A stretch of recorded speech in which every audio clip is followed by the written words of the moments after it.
Hi everyone and welcome back. Jesus makes 6 statements in his Sermon on the Mount that I want to spend some time going over in the next few videos. These are his, "You have heard that it was said, but I say to you" statements.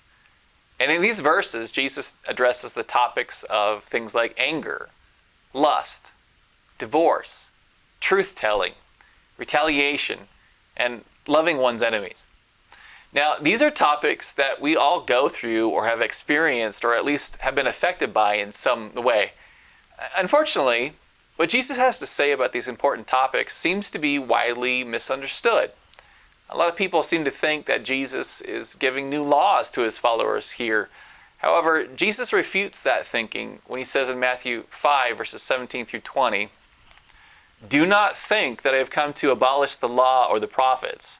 I have not come to abolish them, but to fulfill them. For truly I say to you, until heaven and earth pass away, not an iota, not a dot will pass from the law until all is accomplished. Therefore, whoever relaxes one of the least of these commandments and teaches others to do the same will be called least in the kingdom of heaven. But whoever does them and teaches them will be called great in the kingdom of heaven. For I tell you, unless your righteousness exceeds that of the scribes and Pharisees, you'll never enter the kingdom of heaven."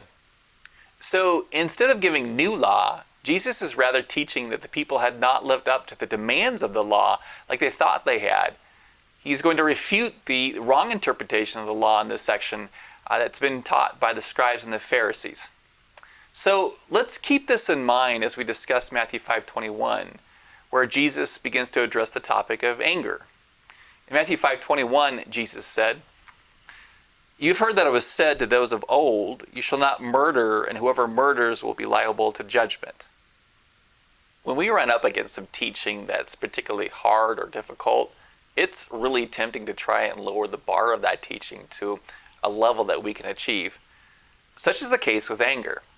For example, apparently there were some in Jesus' day, the scribes and the Pharisees, according to verse 20 in Matthew 5, who were teaching that you're not to do something to your brother that would land you in civil court or bring a penalty. That's really the idea behind being liable to judgment. So in this context, judgment refers to a local council or a civil court. Now the scribes and the Pharisees were teaching something. They were teaching that no one should commit an act which would bring down a civil penalty upon you. They were appropriately disturbed by things like murder, but hatred and bitterness didn't seem to bother them at all. So the teaching seemed to be, don't murder your neighbor. As long as there's no blood guiltiness, you're good before God. You're righteous before God's law. You know, our society is like that today.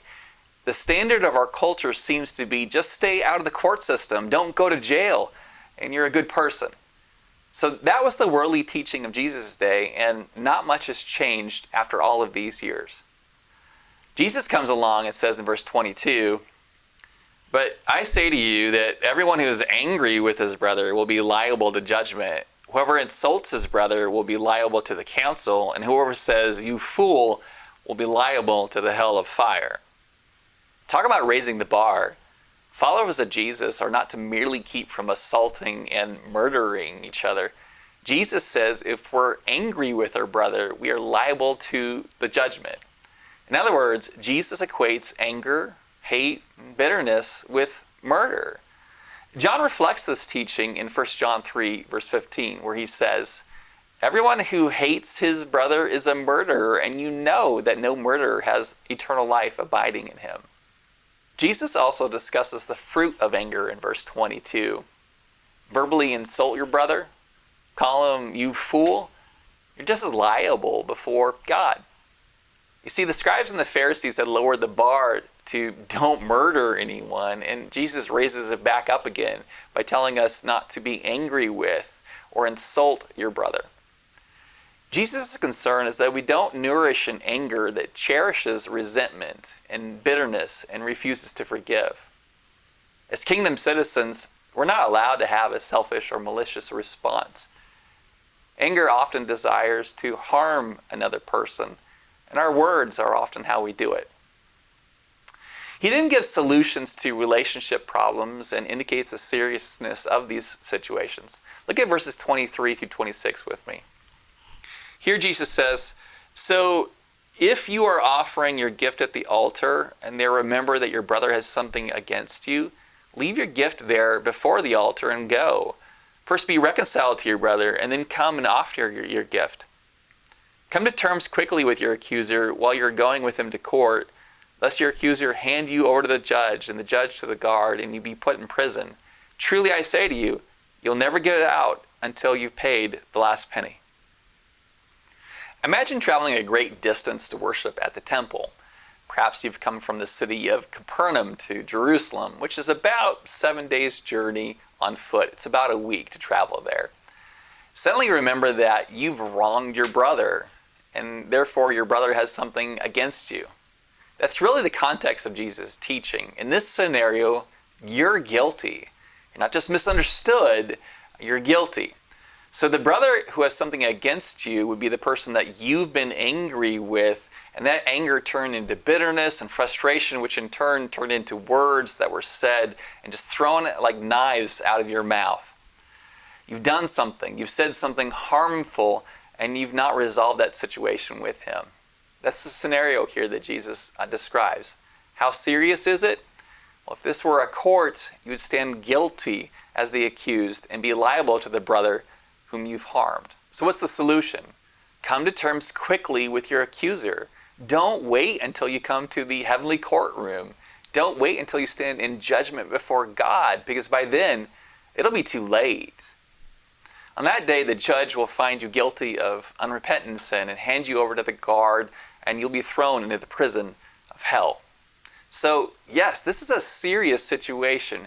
Jesus is teaching us to take responsibility for our mistakes and learn to apologize to those whom we've wronged. And he's teaching us to do so while there's still opportunity. So, my friends, watch out for anger, for the anger of man does not achieve the righteousness that God requires. We should reconcile quickly and try not to justify ourselves. Before we end, I just want to mention this. The Bible teaches that all have sinned and everyone needs God's mercy and forgiveness. So if you haven't sought that, won't you today? If you value the content we provide, then we just ask that you consider liking, sharing, and subscribing. If you're interested in a one-on-one or a correspondence study, or you just want to leave a message, then contact us through the links below. Thanks for watching.